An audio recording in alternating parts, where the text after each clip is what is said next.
Before beginning the tutorial, you want to change your 3ds Max user interface to look like mine. So pull the first panel out, go to Customize, and then change the user interface settings to the AME Dark option.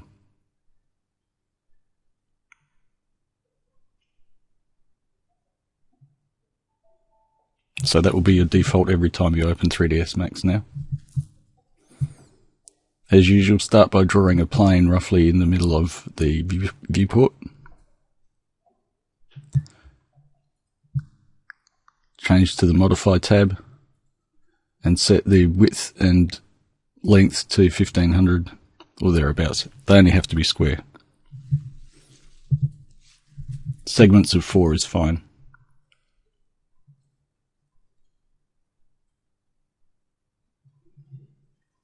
Press M on your keyboard. Oh, sorry, first we'll move it into place. So right click the X and Y spinners, and that was reset to their lowest value. Press M on the keyboard to bring up the material editor. Select the first slot and change it to a standard material. Click on the diffuse color button and run the slider up so it's pretty dark, and then say OK.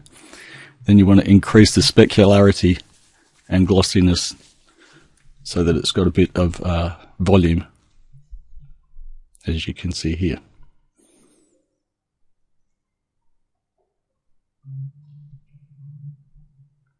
There we go, it's pretty good.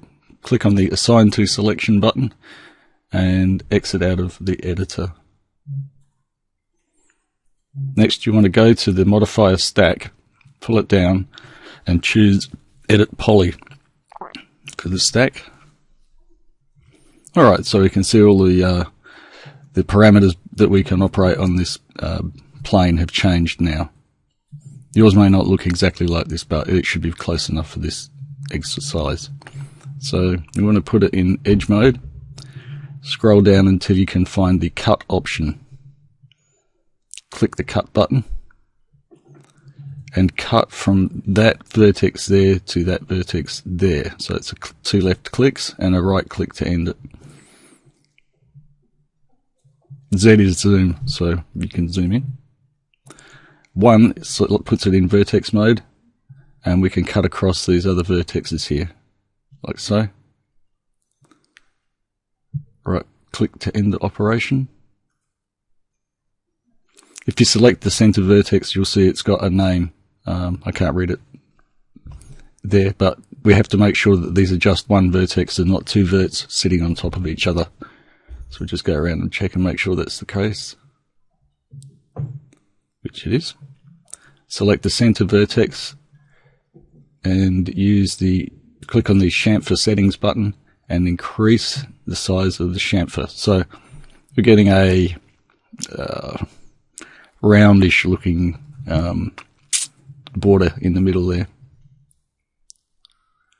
We're going to define the topology a little bit better by cutting across these vertexes here. Hit right click to escape cut option. Now we're going to select border. We're going to select polygon, click on the center polygon and delete it. Then change to border, which you can do by pressing 3 on the keyboard. Hold down Shift and drag the Move tool upwards. So this will create extra geometry. Next we're going to press R for scale. Hold down Shift and scale the outer border out. Press W to activate Move. Hold down Shift again. Drag it up to create more geometry. Then press the cap button to close the top polygon off. Pretty good. Alright, so we want to smooth this out a little bit, so we'll go back to the modifier list and choose Turbosmooth.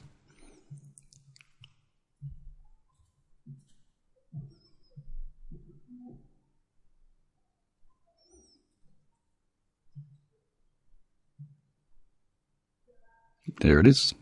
So applying the Turbosmooth modifier absolutely crushes the work that we've done at the moment. So we would need to go back and edit the original polygons. This button here is the show end result button, and if you toggle it on and off, you can see the result of the turbo smoothing and what happens if it's off. So we're going to leave it off and use the Swift Loop tool in order to create loops to control the turbo smooth.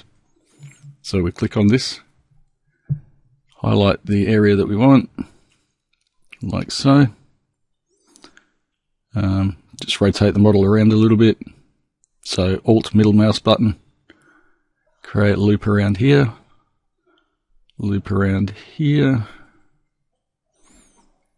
and here, and near the top.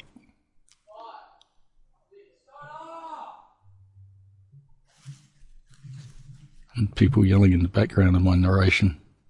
Click the show end result button, and as you can see, it's smoothed out.